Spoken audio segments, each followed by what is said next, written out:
Podcast Main Bola, ayo dengerin. Jawa Pos Radar, Jogja pasti pimpin. Info terkini, gak bikin pusing. Bola bikin hidup makin asik. Berjumpa kembali di podcast Main Bola Radar Jogja. Bersama saya Bahana dan dua narasumber kita ada Pak Ananto dan juga Rizky Kopong. Liga 2 sudah selesai dan hasilnya sudah kelihatan. Liga 1. Liga 1. Ini Liga 1 sudah selesai. Ini agak lemas ini karena ya tim kesayangan warga Yogyakarta khusus Sleman, PSS Sleman resmi degradasi ke Liga 2. Jadi musim depan ini PSS akan bermain di Liga 2. Setelah 7 tahun ya, Bang ya. 7 tahun berkompetisi Liga 1 akhirnya harus mengikhlaskan ini supporter PSS Sleman untuk tim kesayangannya berlaga di Liga 2. Saya mau langsung aja tanya Pak Ananto, nggak usah teknis Pak, kita langsung aja evaluasi apakah memang sebenarnya layak nggak? Kalau Pak Ananto lihat selama satu musim ini PS Sleman harus berada di Liga 2 musim depan. Ya layak, Bah. Salah ya? Nah, dari awal kan sudah dikurangi 3 poin. Ya. Kemudian juga dalam perkembangannya dari sisi teknis juga nggak banyak kemajuan kan. Di putaran pertama aja nggak usah jauh-jauh di putaran pertama. Di 5 pertandingan pertama aja sudah kesulitan kan. Nah sebenarnya kalau di sebuah kompetisi sebenarnya awal yang bagus itu ya di 5 pertandingan awal sebenarnya. Itu pun juga kadang-kadang bisa terpeleset di putaran kedua kalau nggak waspada. Contohnya banyak. Salah satunya adalah Rans di 2 musim sebelumnya. Sebelum mereka turun ke Liga 2, itu di awal-awal musim mereka masuk 4 atau 5 besar, Pak. Itu pun di putaran kedua melorot itu. Apalagi tim-tim yang notabene ini dari awal musim sampai 2/3 musim ini selalu berputar di zona degradasi. Ya ini ya pasti peluangnya untuk turun atau terdegradasi itu semakin besar, Pak. Ini kan, dan kemudian dari 5 pertandingan kemudian beranjak menjadi 10 pertandingan itu kan juga tidak berkembang terus gitu kan. Kalau nggak salah PSS itu baru meraih kemenangan itu di partai berapa gitu, keberapa ya Bung ya, itu lebih dari partai ke-5 gitu kan. Dan mereka masih itu pun untuk nyaur gitu kan, untuk nyaur poin yang dikurangi di awal musim. Nah ini yang sebenarnya pengurangan 3 poin ini akhirnya menjadi sangat krusial kan, Bang? Iya, Pak. Ya, awalnya Mas Kopong ini, wah 3 poin itu kan kecil, Pak, dikurangi gitu kan. Justru malah pengurangan 3 poin ini yang menjadi penentu kan. Yeah. Coba kalau dari awal, poinnya 0 sama semua ya. 3 poin ini pasti ini sudah 38. Ya toh, Bang? Iya, Pak. Ya, itulah yang sebenarnya kalau saya melihat penyebab utamanya ya salah satunya dari pengurangan 3 poin ini. Terbukti di akhir musim 3 poin ini menjadi sangat krusial, menjadi sangat menentukan. Yeah. Ibaratnya kan duit sak yuto ya Bang, nek kurang 1000 ya surah sak yuto. Nah kadang kan kita meremehkan duit sak yuto 1000 ini kan. Oh uang 1000 sekarang berapa sih lu? 1 juta kalau kurang 1000 itu enggak 1 juta ya enggak Bang. Jadi inilah yang membuat positioning PSS Sleman-nya agak sulit. Jadi kalau tadi Bahana bilang pantas atau tidak gitu ya, layak atau tidak untuk degradasi, ya, saya pikir layak. Dan mungkin pengamat yang lain pun bisa ngomong. Justru malah orang akan guyu kan, orang akan ketawa kalau misalnya kita ambil aja Persija gitu. Persija layak nggak degradasi? Kalau saya bilang layak, goblok saya. Nggak mungkin kan. Ya kan dari awal mereka konsisten, kemudian baru di musim di pertengahan musim mereka agak sedikit lambat. Tapi kan tabungan poin mereka itu sudah sangat besar gitu kan. Kemudian kita nggak usah jauh-jauh Persija, Persis Solo gitu kan. Persis Solo juga kelihatan. Meskipun mereka di awal putaran pertama itu berada di bawah gitu ya. Yeah. Tapi kan progresnya ke sini juga cukup bagus gitu kan. Ya memang pergantiannya hampir sama, pergantian pelatihnya itu berapa kali pergantian pelatih kan? 2 kali kalau nggak salah di Persis itu. Nah di PSS ini malah lebih drastis lagi 3 Tiga kali kali. mengganti pelatih gitu kan. Kemudian di putaran kedua ada perubahan pemain di situ kan. Masuknya Rico. Tapi ini sudah terlambat gitu kan. Karena poin yang gagal diraih di putaran pertama ini sangat banyak itu. Nah, sering kehilangan poin ya. Sering kehilangan poin dan kemudian belum menemukan karakter permainan. Nah, karakter permainan ini ironisnya ketemu 5 pertandingan terakhir ya kan setelah dipegang Huistra ini. Itu memang karakternya sudah kelihatan sangat Huistra sekali. Tapi itu terlambat itu. Cuma kalau bisa dikatakan PSS terdegradasi karena faktor X itu juga bisa. Faktor X-nya yaitu faktor non teknis karena dikurangi poin 3. Dan yang kedua mungkin faktor lain karena pergantian pelatih ini juga membuat PSS ini tidak bisa stabil. Ya, tidak bisa stabil sampai akhir musim. Ini pelatih ini baru menemukan peak-nya, kemudian turun di beberapa pertandingan, kemudian langsung diganti. Ya toh? Kemudian ini muncul pelatih baru, bahkan baru menemukan pelatih yang bagus, yang benar-benar cocok dengan karakter PSS Sleman setelah musim mau berakhir. Ya, tapi memang mungkin sudah banyak perubahan-perubahan. Terus yang berikutnya faktor non teknis lain itu karena kan terusir dari kandang. Ya, Pak. Maguwarjo ini kan direnovasi gitu kan. Jadi kita harus bermain di Solo, kadang di Bantul gitu. Itu juga secara mental dan sisi non teknis itu juga bermasalah. Berbeda dengan tim-tim lain yang banyak bermain di laga home gitu, laga home asli itu. Memang banyak juga tim-tim lain yang bermain tidak normal seperti PSS. Dia terusir dari Arema ya. Ya seperti Arema gitu kan. Beberapa kali dia harus pindah bahkan sampai pertandingan kompetisi hampir selesai itu Arema kan di Blitar terus mainnya gitu kan. Dan beberapa tim lain seperti misalnya Malut gitu kan, kemudian PS Biak, PSM juga pernah merasakan itu gitu kan. Tapi kembali lagi memang dari faktor-faktor banyak itulah yang membuat PSS ini terdegradasi gitu kan. Cuma kalau bisa kita katakan meskipun ini terdegradasi, tapi cara terdegradasinya itu bisa dibilang cukup terhormat lah. Karena di pertandingan terakhir, di 2 pertandingan terakhir ya, ini bisa sabu bersih dan main di kandang lawan, Dewi Madura juga bisa mengambil poin penuh. Nah, targetnya sudah tercapai, ambil poin penuh ya, Kong. Iya, Pak. Cuma lawannya, pesaingnya ini juga ambil poin penuh di kandang lawan juga. Itu loh. Ini yang ya dinamika sepak bola seperti ini. Ya. Ini itu, Bah. Ya. Bang, main di Madura kemarin, PSS Sleman ini supporternya terutama masih mengkambing hitamkan menyerang manajemen ya, ya kan? Ada nggak kabar terakhir tentang manajemen pertanggungjawaban mereka nih terhadap tim ini setelah musim berakhir?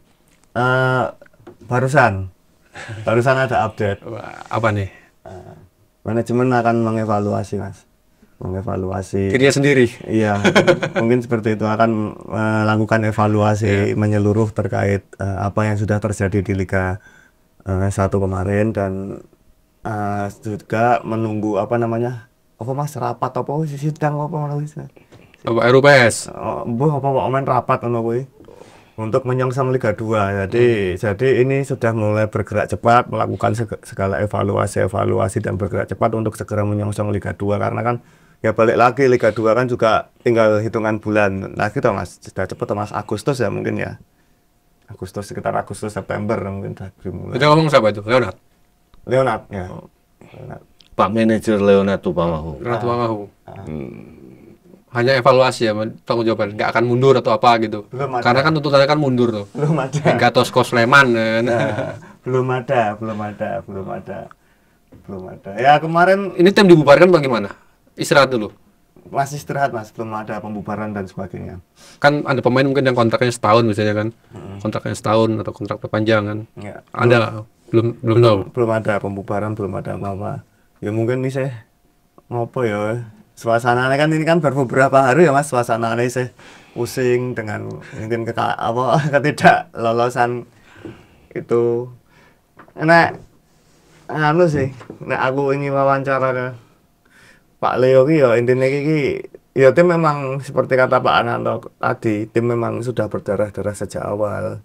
Artinya PSS sudah menemukan banyak tantangan dari awal dan hingga akhir kompetisi ya. Ya piye iki arepen. Nah, Wistra dipertahankan atau Hustra kontrak selesai? belum tahu kalau dari manajemen, tapi kayaknya Hustra mengisyaratkan untuk tetap bertahan Mas. Ada isyarat untuk tetap bertahan, tapi nanti ke depan seperti apa kan kita juga tidak tahu. Tahun lagi so mulak-malik toh Mas, namanya sepak bola ki. Seperti itu Pak. Terus apa meneh ya? Apa meneh Mas?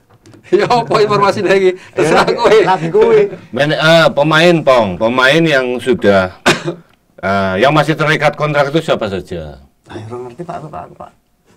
Si terikat kontrak ora ngerti aku Pak. Belum ono update apa-apa Pak iki Pak. Belum ada update apa saja. Dan kemarin-kemarin kan juga apa namanya mau update juga suasananya masih seperti itu, belum ada respon, baru ini respon coba cuman sebentar. Seperti itu Pak. Mungkin kita perlu gitu update-nya, Bang. Ya. Pemain yang habis kontraknya satu musim ini. Ya. Terus sang diperpanjang. Ya urung anu Mas, mestinya nanti. Kayaknya tidak terlalu Brazil paling kontraknya setahun Pak ya. Biasanya ya. Satu musim. Nah, itu harus ditanyakan ke manajemen, Pak. Mungkin beyond ya kan. Jadi begini, Pak. Jadi ini kan sebuah tradisi lama yang sebenarnya sudah nggak make sense lagi lah di Liga Indonesia yang sekarang ini sudah mengarah ke industri ya, meskipun belum terlihat betul. Cuma istilah pembubaran tim itu Sering sekali itu kalau tim Indonesia. ini kalau dulu itu lazim, kalau sekarang itu nggak lazim menurut saya gitu kan. Kalau zaman saya, waktu saya masih seperti Mas Kopong ini mungkin lazim ya, karena tim itu dibentuk satu musim. Itu jadi setelah kompetisi pasti manajer tuh bilang ya tim ini nanti kita bubarkan, kemudian nanti menjelang kompetisi akan bergulir, akan dibentuk lagi. Di era profesional, sepak bola profesional, hal seperti itu jadi wagu dan lucu dan nggak lazim. Yang namanya tim itu kan punya aset ya, ya harusnya tim ini punya pemain kan, pemainnya ini yang masih terikat kontrak jangka panjang itu berapa. Nah kemudian dari situ kan kemudian kita dilihat lagi pemain ini apakah tetap stay ataukah dia sudah dilirik oleh klub lain, dan juga pemain-pemain yang kontrak satu musim ini apakah akan diputuskan segera diperpanjang atau enggak. Nah biasanya kalau di sepak bola modern 1 tahun sebelum pemain ini habis kontrak itu biasanya sudah ada perbaruan kontrak, sudah ada pembicaraan dengan pemain gitu kan. Apakah pemain ini akan disodori kontrak baru ataukah klub bilang ke pemain bahwa silahkan untuk bernegosiasi dengan tim lain, karena kemungkinan besar pemain ini nggak masuk dalam rencana masa depan musim depan dari klub yang bersangkutan. Nah, dalam aturan sepak bola itu seperti itu, aturan dalam kontrak pemain Mbak gitu kan. Nah yang lucu kalau pemain hanya kontrak 1 musim gitu kan, berarti sepanjang musim ini kan boleh dia bernegosiasi dengan tim lain kan. Ya toh. Nah, yang agak berbeda kan kalau pemain ini dikontrak 3 musim nih. Misal contoh satu Dion gitu kan. Dion ini masih sekarang baru dia 1 musim, tapi dia punya kontrak 3 musim. Berarti kan masih ada 2 musim lagi kan. Ya kan, 2 musim dia harus menjalani kontrak di PSS Sleman gitu kan. Nah, musim depan itu kan sudah tersisa 1 musim kontrak dia sebagai pemain. Memasuki musim ketiganya dia itu biasanya sudah manajemen itu harus nego dengan pemain ini. Kalau enggak pemain ini kalau misalnya nggak dipertahankan ya dia dipersilahkan untuk mencari klub lain atau berbicara lah dengan klub lain, atau biasanya agennya ini kan yang akan mencarikan dia klub gitu. Jadi ini juga harus dipahami betul. Kalau misalnya sudah satu musim kemudian tim dibubarkan ini kan, tapi ya nanti kalau musim lagi lagi akan kembali dibentuk gitu kan. Lagi piye lah. Kalau sepak bola Tarkam mungkin gitu, kita turnamen apa, kejuaraan Kambing Cup gitu kan. Kita bentuk tim, kita cari pemain ya toh.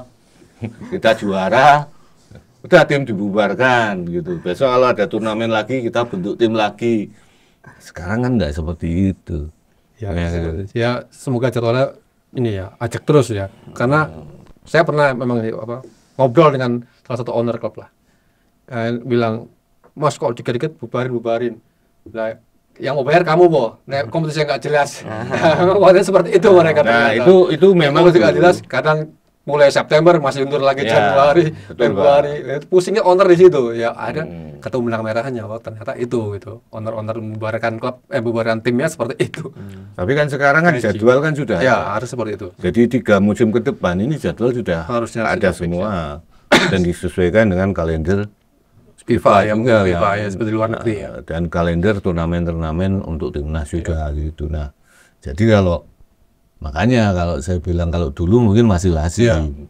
Tapi kalau sekarang ya kalau jadwal sudah tersusun gitu kan. Sudah kan berarti sudah harus bergerak. Kalau dulu kan Indonesia emang ini Pak ya. Nggak jelas itu. Nggak jelas. Januari, Februari. Dulu itu ada sempat beberapa manajemen atau pemilik klub itu atau pengurus klub itu yang Liga Indonesia zaman dulu, yang tahu jadwalnya itu cuma Tuhan dan pengelola saja gitu kan. Kadang pengelola ini juga belum tahu gitu kan kapan benar ini akan akan digelar kapan dan sebagainya, karena segala sesuatunya bisa berubah. Tahu-tahu besok harus main, tahu-tahu ditunda, ganti jadwal. Padahal tim ini kadang tim lawan ini sudah sampai di kota itu untuk pertandingan besok ditunda. Sering terjadi. Tapi sekarang kan enggak. Penundaan kompetisi itu harus benar-benar, penundaan jadwal itu harus benar-benar perhitungan yang matang itu kan. Nah, ini 3 musim ke depan kan sudah fix ini jadwalnya seperti apa gitu. Kalau Panathinaikos itu berharap memang Huisra bertahan ya. Ya kita lihat kan performanya dia itu seperti apa. Kita tahulah kalau kita menyalahkan bahwa ini kesalahan pelatih, kesalahan Hustra, saya nggak setuju. Saya nggak setuju sama sekali. Apapun Hustra itu sudah bekerja sangat keras loh. Membangkitkan tim yang tengah terpuruk ini bukan pekerjaan yang mudah ya. Apalagi dengan kondisi pemain yang maksudnya bukan pilihan dia ya. Bukan pilihan dia dan apa adanya gitu kan. Ini diramu seperti apa. Tapi kita lihat kan di tangan Hustra itu Dion itu berubah seperti apa. Kemudian Betinho bisa menemukan positioningnya seperti apa. Betinho juga Pak. Nah, Cirinho nggak tahu itu. Kalau menurut saya performanya Cirinho dengan Betinho setelah dipegang Hustra, saya lebih mengunggulkan Betinho. Betinho itu kontribusinya waktu jadi stopper itu cukup luar biasa. Luar biasa sekali. Luar biasa. Kita nggak boleh mengesampingkan itu. Juga Dion kan bagaimana dia bermain di tengah. Terus kemudian Rico dia tampil bangkit lagi kan. Di usianya yang sudah tidak muda lagi dan dia kemudian dilepas Persija, kemudian dia masuk ke PSS. Tuh kita lihat Rico seperti apa mainnya, dia tetap Spartan seperti itu. Ya, kemudian beberapa pemain yang awalnya pemain-pemain muda yang selama Masola atau Wagner itu nggak pernah dilirik ya. Sekarang mulai Dias itu di 3 pertandingan juga starter terus gitu kan. Ya, inilah yang kehebatan pelatih itu kan nggak hanya bisa mengantar timnya menang, tapi kan bagaimana memanajemen timnya ini, memilih pelatih, pemain, kemudian dia menerapkan strategi di lapangan seperti apa. Sayangnya musim depan ya semoga aturannya nggak bisa berubah ya. Aturan di Liga 2 kan nggak boleh pelatih asing. Nah ini nanti seperti apa? Kalau nggak ada pelatih, nggak boleh lagi pelatih asing ya berarti harus cari pelatih lagi. Mungkin sama seperti sistemnya Bayangkara, ya. Bayangkara kan itu pakai asisten yang ngajuin tapi Iya tapi kan nggak Maneman mungkin. Ya. Nggak, inilah ibaratnya begini. Kalau memang kita mau melakukan segala sesuatu dari segala sesuatunya yang paling benar gitu aja. Nah itu kan mengakali aturan toh. Ya memang itu nggak salah, tapi kan ya kasihan juga pelatih yang sudah ditunjuk di situ. Ya toh. Nah, terus dia kan ngopo gitu kan. Meskipun ada ada pembicaraan di belakangnya, tapi kan itu sebuah sebuah kebiasaan yang nggak bagus. Iya toh, Bang. Mbak. Nah, harusnya ya kasih pelatih yang benar-benar dia bekerja sebagai pelatih. Kalau memang nggak bisa tunjuk pelatih asing ya jangan pelatih asing. Udah ikuti aturan itu saja. Nah, tinggal sekarang kita cari pelatihnya siapa, pemainnya yang masih ada itu siapa. Nah, ini harus cepat. Gitu. Siapa, Bang? Coach Seto kan. Template ya. Balik itu lagi. Belum ada informasi apapun Mas terkait ini. Ini kan baru melakukan evaluasi, terus nanti adanya sidang dari manajemen nanti akan mengumumkan apa saja terkait mungkin siapa yang pergi, siapa yang terkait kontrak dan sebagainya, mungkin seperti itu. Dan ini harus cepat ya. Dan ini harus cepat karena tim-tim lain itu sudah mulai berbenah. Iya. Sudah mulai berbenah loh lah. Ini kan pemain-pemainnya si siapa namanya? Si PSS ini kan sudah ada beberapa yang diincar oleh tim-tim lain kan. Iya. Tim-tim lain ini banyak yang sudah mulai mengintip juga pemain-pemain ini seperti siapa saja. Siapa sih yang nggak mau dengan Vigo gitu kan? Ya. Terus kemudian siapa yang nggak mau dengan Pedunyo dengan posisi yang Kleberson juga di situ. Terus kemudian di situ ada Rico juga. Nah sebenarnya pemain-pemain ini kan grade-nya pemain Liga 1 semua. Ya, Liga 1. Iya kan. Nah tergantung mereka mau nggak main di Liga 2 musim depan. Nah itu yang harus dipahami betul. Ini sejumlah klub besok ini di Liga 2 lumayan seru ya persaingan dari PSS Sleman sendiri. Ada Persiraja, PSMS, Persela, Deltras, Sumut United, Persiba Balikpapan, PSIS, PSPS, Persipura. Wah ini seru ya Liga 2 ya. Ikut grup Timur kayaknya Sleman besok. Timur. Ya, kalau prediksi dengan yang sudah matang di Liga 1 nggak butuh waktu lama mungkin Pak ya. PSS Sleman ini untuk bisa lepas dari Liga 2 mungkin. Ya tergantung dari manajemen dan timnya ya. Manajemen lagi ya. Loh, PSIM itu juga pernah di kasta tertinggi tuh. Iya. Liga Indonesia kan. Tapi baru 20 tahun ini kan 18 tahun baru promosi. Iya. Ya kan? Enggak, itu Persela ini berapa musim dia di bawah. Deltras itu berapa musim dia di Liga 1. Ya kan? Persiba Balikpapan pernah dia di kasta tertinggi Liga Indonesia ya. Tapi sampai sekarang hilang. Ya. Kemudian jangan lupa Sriwijaya FC itu juara berapa kali? Sekarang hilang juga gitu. SPS, PSMS, Persipura itu gimana dia hebatnya kan? Waktu zaman puasa lusa dan lain-lain. Sekarang dia di Liga 2 pun juga agak kesulitan kemarin kan. Nah, inilah yang harus harus disadari betul. Kalau memang pengen tim ini nggak lama-lama di Liga 2, ya pemain kemarin itu harus semuanya minimal ya itu diamankan dulu semua. Kan kita berkaca pada Bayangkara. Bayangkara itu materi Liga 2, materi Liga 1, tapi dia main di Liga 2. Kalau Bayangkara mungkin gampang karena terikat ikatan dinas ya. Karena mayoritas pemain-pemain itu kan anggota polisi kan. Gitu. Nah ini, di PSS Sleman ini kan nggak ada yang ikatan dinas dengan PSS Sleman gitu. PNS. PNS. Dinas perpustakaan ngono Pak. Nah itu kan dulu gitu kan. Nah ini memang agak unik ya kalau Bayangkara bisa mengamankan itu karena ada sesuatu di belakangnya kan. Kalau PSS ini kan murni profesional. Makanya ya kontrak pemain yang bermain gitu. Ya toh. Nah, kalau memang pengen kayak Bayangkara, ya harus meniru Bayangkara dong. Ya enggak. Ini kan banyak contoh nih. Kayak misalnya PSIM. PSIM juga bisa dijadikan contoh. Nggak usah malu-malu gitu kan. PSIM ini satu musim kemarin itu benar-benar seperti apa sih kerjanya itu. Mereka nggak meniru gayanya Bayangkara, tapi mereka dengan cara mereka sendiri. Nah sekarang pilihan itu tinggal di pengurus atau manajemen itu. Mau milih cara apa nih? Apakah cara Bayangkara atau caranya PSIM? Ya kan?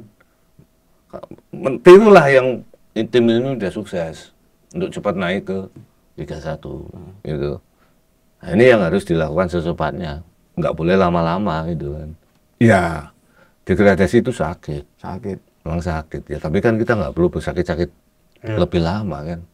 Nah, justru malah kalau nggak segera bergerak, nah ini kan supporter juga kan mengamati terus. Niat pora tuh, harap naik lagi gitu kan. Kalau cuma ngomong, oh kita pasti akan naik lebih cepat itu. Buktinya apa gitu, pergerakannya seperti apa gitu kan. Tim aja langsung dibubarkan, ya kan nggak lucu. Ya harus segera bergerak. Ya kita kan kembali kelingan omongannya Razi tuh. Waktu dia di musim pertama, setengah musim dia gagal kan. Setelah dia tim PSIM ini dinyatakan gagal lolos Liga 1, mereka kan langsung rapat. Hari malam itu juga langsung diputuskan mau mundur atau lanjut gitu kan. Awalnya Razi mau mundur gitu kan. Tapi kemudian hanya hitungan berapa jam, berapa menit dia ngomong, udah kita fight untuk musim depan. Ini segera berjalan. Besoknya dia sudah cari pemain, ya tahu, sudah nego-nego pemain, sudah pelatih juga. Nah ini harus segera dilakukan. 3 bulan ini bukan waktu yang lama loh. Ini sangat pendek. Belum lagi tim-tim yang ada di Liga 2 sekarang. Itu banyak yang sangat berambisi untuk lolos di Liga 1 musim depan. Persela itu pasti juga coba lagi, ya kan? Belum nanti ada Deltras. Ya, Persipura juga dia mulai bangkit, ya kan? Sudah banyak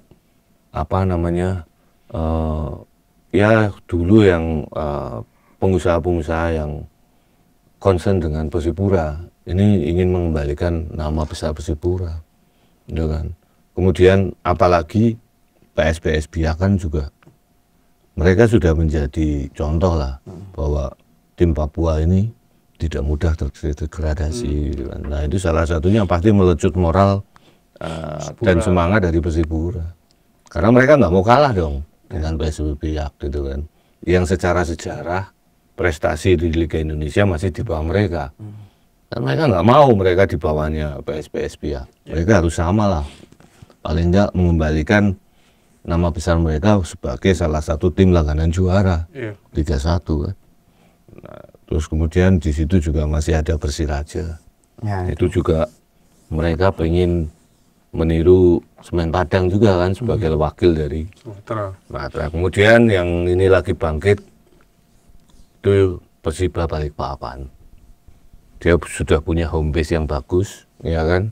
Kemudian bisnis di Kalimantan Timur ini juga semakin kencang sehingga banyak sponsor ataupun pengusaha-pengusaha yang konsen dengan Balikpapan untuk menaikkan Persiba ini lagi. Itu tantangannya semakin besar di musim depan. Kalau segera nggak bergerak mulai sekarang, ya sudah. Nanti kalau misalnya akan lama di Liga 2 ya itu pilihannya manajemen itu loh Bang. Iya. Pong, kalau kamu melihat selama liputan PSS Sleman, skuad yang ada ini sudah cukup layak ya untuk bertampil di Liga 2 semuanya PSS Sleman. Layak skuadnya. Yang sekarang layak Mas. Jadi emang kualitas pemainnya kualitas Liga 2. Ya mungkin sebagian sebagian seperti itu. Sebagian ya tetap grade-nya Liga 1. Kayak Rico tetap Liga 1. Dian gue aslinya Liga 1 Dian gue. Terus Vico itu juga Lewat Bersen, Farudin. Nah, itu banyak, tapi entah kenapa ya, aku nggak tahu ya kok. Maksudnya kok, walaupun banyak pemain-pemain grade Liga 1, tapi kok selama musim ini kok kayak lemes semua mainnya, nggak fight, tidak fight, terus apa, chemistry-nya juga belum terbangun. Nah, mungkin kan seperti kata Pak Ananto tadi, chemistry dan apa namanya ruhnya PSS itu mulai apa namanya hadir itu di 4 pertandingan terakhir, 5 pertandingan terakhir ya. Nah ini 4 pertandingan terakhir ini bisa sapu bersih semua loh Coach Justra itu menang terus loh. Tapi ya pada ya apa tetap belum bisa mempertahankan PSS di Liga 1. Ya, nah ya piye ya Mas ya. Gonta-ganti pelatih. Ya tetap ra ngaruh, tetap ngono-ngono kuwi selama 3 kali. Terus apa masalah? Masa ya ning pemain ya pemainnya udah bekerja keras tapi ya apa sih sakjane aku iki kan bertanya-tanya ning kono. Lah gue sing liputan. Lah kamu yang liputan kan ya harusnya lebih tahu Iya, gitu kan. iya, Apa masalah PSS? ya mungkin apa ya Mas ya siji ning manajemen sih nak sing do nyoroti manajemen. Nah manajemen kenapa? Manajemen kan apa namanya? Manajemen itu kan membayar gaji secara tepat waktu. Tepat waktu. Lah terus apalagi kok bisa menyalahkan manajemen gitu loh Pak? Supporternya Pak. Lah iya. Supporternya uang ada, supporter selalu ada. Supporter hebat. Selalu ada. Kata supporter kemarin loh teman-teman supporter. Tapi kok prestasi tidak ada musim ini. Ini kenapa? Mereka juga mempertanyakan itu. Terus selain supporter juga ada pihak lain kemarin juga ngomong bahwa ruhnya PSS ini sudah berbeda dibanding ruhnya dari PSS yang dulu. Perbedaannya apa Bang? Ini baru tahu saya. Nah ini ruhnya berbeda di dalam manajemen ini Pak. Oh manajemennya berbeda. Berbeda. Maksudnya? Ya tidak terbuka. Pihak lain selain supporter loh. Iya, Ada iya. pihak lain kan bahwa Pihak lain ini sopo? Bekas manajemen ya, apa? orang Sleman. Orang Sleman. Nah, ya yang pegiat sepak bola juga. Pengamat sepak bola. Pegiat Dari pelaku sepak bola. ya. Pelaku sepak bola ini apa pelatih, apa punya klub atau punya SSB? Apa? Nah kalau aku baca-baca kayaknya nganu ketua Askap Sleman. Askap Sleman. Itu tenanan pura. Aku mau coba Mau coba lah, kamu pernah konfirmasi belum? Burung tak tulis. Tapi pernah konfirmasi Ya belum? belum. Ngobrol.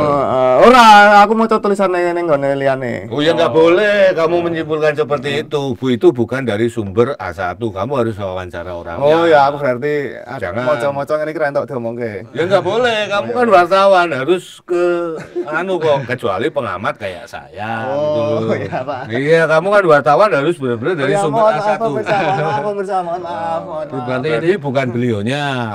ada kegusaran dari keluar, mungkin tidak ada diskusi ataupun apa dengan manajemen PSS Sleman seperti itu. Apanya, Mas? Ya mereka merasa Ya mungkin seperti manajemen itu. tertutup, nggak ada diskusi, ruang diskusi atau Seperti apa itu, Mas. gitu. Mungkin seperti itu ya. Aku daerah hati akan aku yang mau artikel lewat. Ya mungkin dulu kan Ora sanesu, Bos. ya kalau secara histori kan manajemen PS Sleman sering dipegang orang-orang Jogja tuh, kayak Leksis ya kan. Alexis. M Ihsan kalau nggak salah juga pernah. Aksan. Terus Pak Keno. Pak Keno, Pak Keno owner kan, itu hitungannya owner. Ya seperti itu mungkin karena orang-orang Sleman jadi hubungannya enak. Kalau sekarang kan mungkin Wong Jakarta. orang luar semua kan. Ya maksudnya bukan orang luar, dari luar Sleman lah. Iya, mungkin itu nggak biasa aja mungkin. Ya mungkin ya, karena kan tradisinya kan beda kan lo gue kan sama kulo jenengan. Wow, gimana ini filsafat dhuwur iki. Ya mungkin kayak rahasia awal-awal di VSM. Gitu Bang ya, asal sosiologi apa. Tidak unggah-ungguh gitu. Bisa unggah-ungguh. Seperti itu. Ya ngono kuwi Mas, maksudnya kan ngono kuwi lho mau. Iya, iya. Tak ya mbuh ya kuwi ra artis, mbuh ben lah nang kene. Yo intinya gini, maksudnya ya ini Kopong ini memang sebenarnya informasinya banyak teman-teman. Jadi beliau ini sebenarnya wartawannya itu bukan, dia di lapangan bukan nggak pernah dapat informasi, tapi informasinya terlalu banyak ya Bang. Ini saya bisa mungkin mengkait-kaitkan dari apa yang Kopong dapatkan di lapangan Pak. Ya. Intinya bahwasannya mungkin tidak ada keterikatan dari manajemen ya Bang dengan publik atau stakeholder yang ada di Sleman ini, ya nggak? Ya mungkin seperti itu, Pak. Ya mulai dari supporter gitu kan. Iya. Nah, pernah nggak manajemen ini mengundang supporter untuk ngobrol gitu, pernah nggak? Nah, supporter sing datangi nggak ada. Malah supporter yang mendatangi gitu kan. Nah ini kan, nah ini kembali lagi, berarti ini bisa menjadi introspeksi ya. Iya. Kan, ya. Mungkin sebenarnya supporter ini aset dari sebuah klub. Kalau ada permusuhan antara supporter dengan klub atau manajemen klub, itu yang dirugikan klub, bukan supporternya. Yang dirugikan klub, karena klub ini bisa hidup, bisa maju dalam sepak bola modern industri sepak bola. Salah satunya karena punya basis massa supporter yang fanatik. Mereka ini sebenarnya apa ya? Ibaratnya begini loh. Kalau misalnya kita bekerja di dunia media ya Bang ya. Sebenarnya gini. Bang, saya selalu bilang sama Kopong, Bang, kowe nulis berita ki sing apik. Gen pembaca seneng gitu kan. Karena uang kita, Bang, itu masih ada di kantongnya pembaca. Iya. Ya kan? Kalau pembaca beli koran kita bisa gajian, Bang. Nah, itu yang juga harus dipahami oleh manajemen. Ya kan? Kehidupan klub itu ada di kantong-kantong supporter itu. Itu loh, Bang. Kalau klub ini punya hubungan yang bagus dengan supporter, itu saya pikir pasti jalan. Ya kan? Kadang dari klub ini, dari manajemen ini sudah berbaik-baik dengan supporter, itu saja juga kadang sering terjadi intrik, apalagi tidak pernah melakukan itu. Nah, mungkin kedepannya harus sering-sering lah menjalin hubungan dengan supporter, karena supporter ini aset loh ini. Ya, kita kembali lagi ngomong bahwa klub yang punya value itu nggak hanya value bisa menghidupi diri dia sendiri gitu kan. Tapi saat klub ini away, klub ini bisa menghidupi klub lain. Karena apa? Supporternya fanatik. Kemarin berapa ribu yang main, yang nonton ikut ke Bangkalan itu. Itu 1 tribun penuh loh. Meskipun di situ tidak announce dari TV itu, penyiar itu nggak nyebut itu supporternya PSS Sleman kan. Karena masih ada larangan. Tapi kita tahu, itu fakta bahwa itu supporternya PSS Sleman kan, bukan supporternya Madura. Ya apa enggak, Bang? Ya, Pak.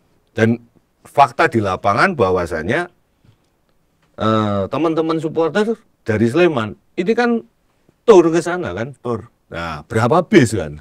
Kalau info dari teman Radar Madura kemarin ada sekitar 10 bus. 10 bis. Itu yang kelihatan. Belum yang mobilan sama naik motor juga ada loh, Pak. Luar biasa. Ini apa yang kurang dari supporter ini?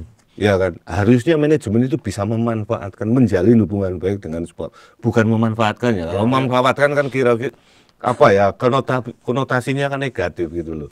Tapi ini sebuah ekuitas loh, sebuah modal yang berharga loh bagi sebuah klub. Sekarang kalau misalnya kita lihat klub yang prestasinya luar biasa, jadi runner up musim ini, Bang. Enggak. Dewa United. Dewa United. Bagaimana mereka berusaha mati-matian untuk bisa meraih supporter loh. Ini loh supporternya sudah tersedia. Militan ya. Ini harus dibangun dan dijalin. Ya. Jadi mungkin tadi omongannya Kopong ini, mungkin manajemen itu kurang bisa menjalin hubungan yang baik dengan supporter. Sehingga terkesan informasinya tertutup. Iya toh? Ya. Kalau memang dari manajemen ini, manajernya itu nggak bisa. Nggak bisa maksudnya dalam artian dia bukannya dia nggak mampu, tapi dia sibuk. Adalah satu orang yang khusus untuk supporter. Iya. Kalau mau apa namanya, kita kasih contohlah Persebaya. Manajemennya Persebaya itu kan di situ ada macam-macam gitu kan. Ada yang presiden klub juga jelas, direktur operasionalnya ada, bagian keuangannya ada, kemudian manajernya ada. Tapi mereka itu menunjuk beberapa orang itu khusus untuk berkomunikasi dengan supporter. Kenapa? Saya tahu itu karena apa? Yang ditunjuk untuk mendekati supporter atau berkomunikasi supporter itu dulu wartawan Jawa Pos, yang kemudian beliau resign ikut dengan Mas Asrul di Persebaya. Mas Asrul dulu kan presiden direkturnya Jawa Pos. gitu kan. Kemudian dia beralih keluar dari Jalpos untuk handle Persebaya. Beberapa orang teman-teman dari Jalpos masuk juga ke Persebaya gitu kan. Nah, saya kaget juga. Saya kan nanya, ya kan kita kenal, Pak. Iya. Beberapa teman yang resign dari Jalpos kemudian masuk ke Persebaya. Tugasnya apa? Dikasih tahu sama beberapa direksi di Persebaya.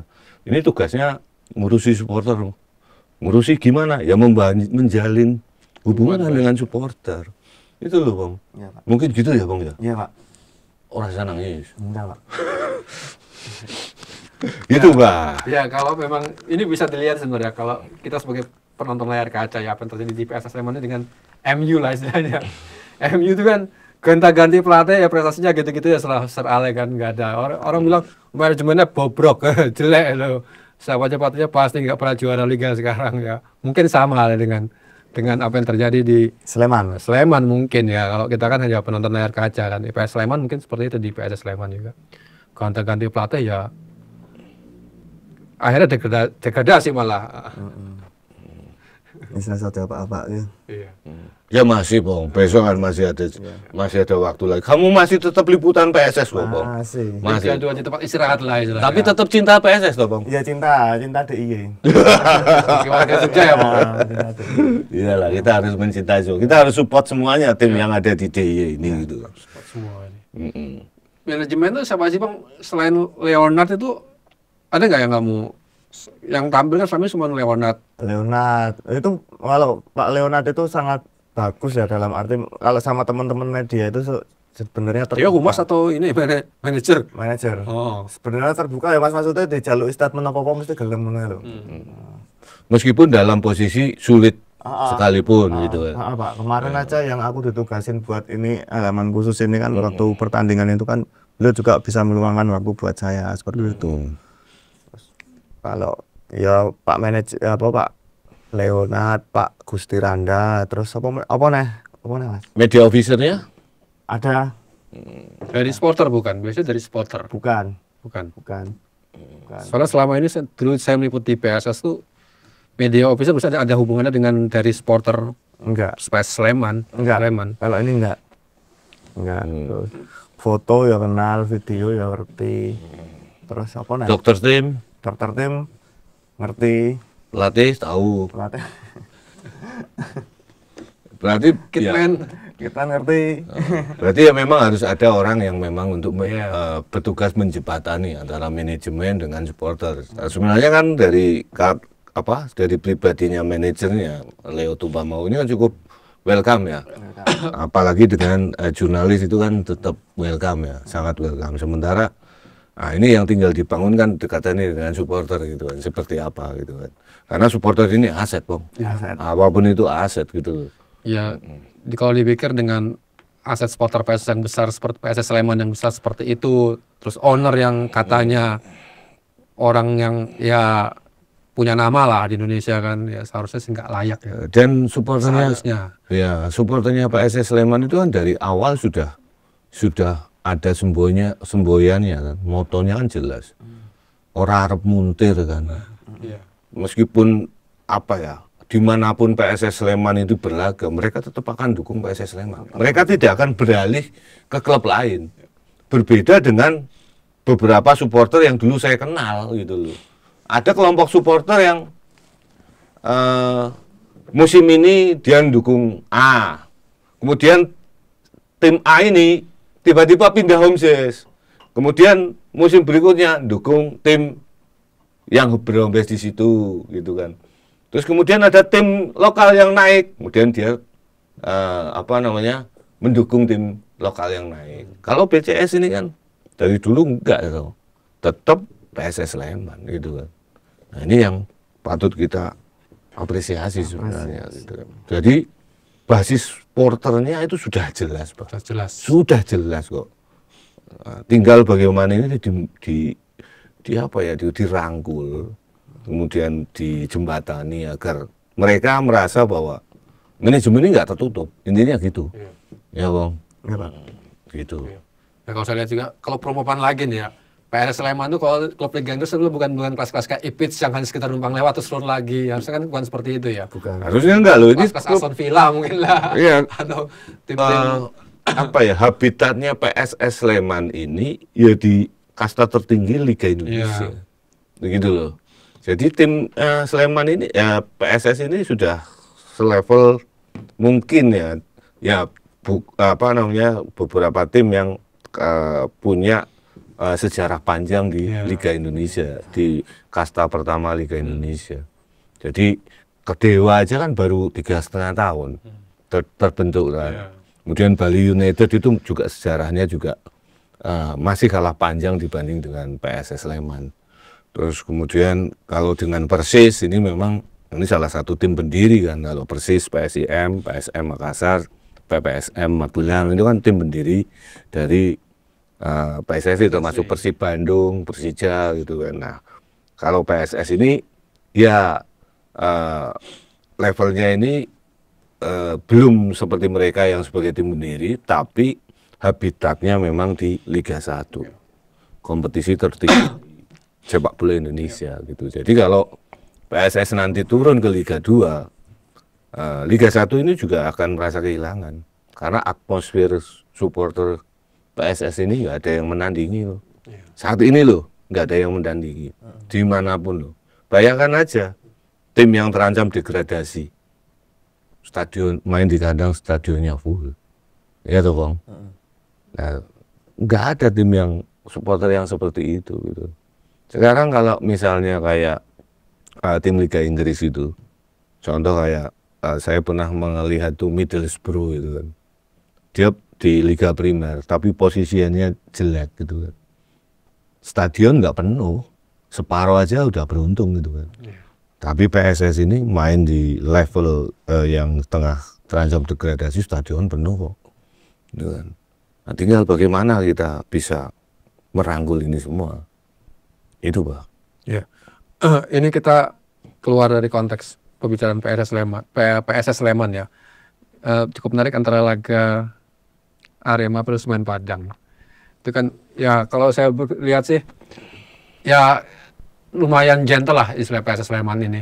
Mereka tidak harus datang ke PSSI menunjuk ini ada ini.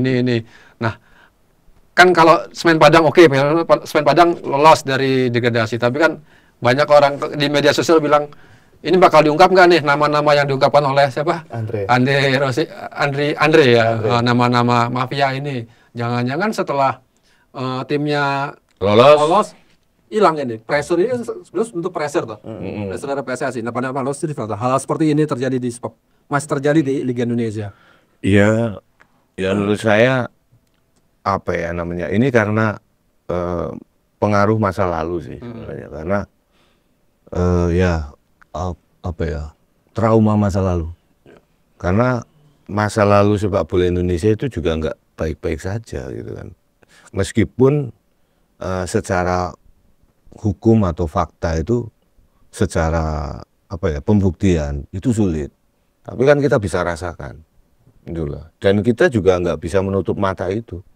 Makanya kalau ada beberapa pengurus klub yang mengatakan bahwa ini mereka berharap nanti Badan Liga Fair dan sebagainya, PT Liga Fair, Wasit Fair dan sebagainya, sudah tidak ada lagi rumor-rumor atau paketan-paketan degradasi promosi itu.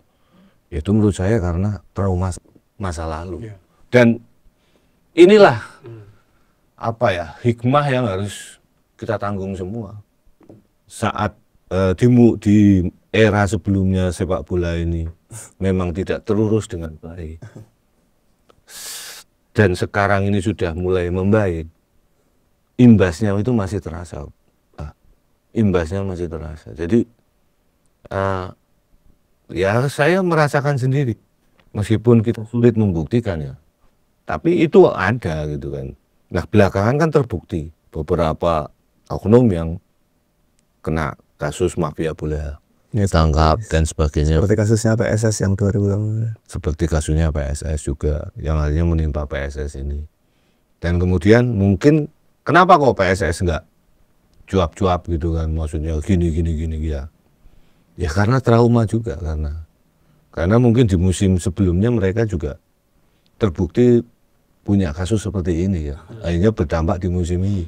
Daripada mereka juga kehilangan poin lagi hanya untuk cuap-cuap, say war gitu, mending fokus ke tim, ya kan, fokus ke tim aja lah. Dan dengan seperti itu image dari klub ini juga terjaga, Pak, bahwasanya PSS nggak seperti dulu lagi kok, itu loh, nggak seperti dulu lagi. Ya udah, ini degradasi memang karena degradasi gitu. Dan manajemen kan nanti juga harus mengungkapkan ke publik tuh, apa sih yang membuat PSS ini terdegradasi. Harus introspeksi itu. Kalau memang kesalahan manajemen ya diakui saja, ya kan, nggak usah takut gitu. Awain. Nah itu sebenarnya yang, ya sekali lagi karena itu trauma masa lalu. Ya jadi yang kita ambil hikmahnya kan, kalau kita di kehidupan masa lalu kita banyak melakukan kesalahan-kesalahan, ya toh, pasti juga akan menimbulkan trauma di masa depan. Itu sebenarnya yang harus kita hindari. Makanya kalau pengen enak ya kita memulai dengan segala sesuatunya dengan benar. Kalau segala sesuatunya dengan benar, nanti ke belakangnya tidak ada lagi trauma-trauma lagi. Ya, saya juga nggak menyalahkan Andre ya, pengurus penasihat dari Semen Padang. Ya mungkin itu yang dirasakan di beliaunya kan, karena beliau itu juga sudah keluar tenaga banyak, energi banyak, dana juga banyak untuk membesarkan Semen Padang. Kemudian pasti sakit hati lah kalau misalnya ada oknum-oknum yang nggak bertanggung jawab, yang mempermainkan skor, mempermainkan sepak bola sesuka hati dia gitu. Sementara dengan hanya mengambil keuntungan materi semata dan untuk waktu yang sekejap gitu kan. Dan mengorbankan sepak bola Indonesia secara keseluruhan. Ya ini yang harus kita tanggung, ya harus kita hikmah yang harus ditanggung dari kondisi sepak bola masa lalu yang nggak baik-baik saja. Itu Pak. Ya, Pong, gini-gini biar sih Pong. Dan ngepel. Pong, Liga sudah bubar, masih ada update kan nanti kita? Ini pemirsa kita untuk dapat update soal PSS Sleman. Oke, boleh. Selalu ada ya. Ada. Wajib Harus tunggu nih, kita tetap walaupun nanti Liga sudah. Kan kita penasaran apa yang akan dilakukan oleh manajemen. Walaupun Liga sudah usai, Liga musim ini usai, ini Mas Kokong akan tetap memberikan update terbaru soal PSS Sleman.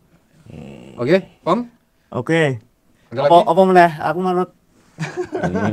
Apa lagi mau disampaikan? Udahlah. Saja. Nah, hampir 1 jam ini. Oke, baik pemirsa.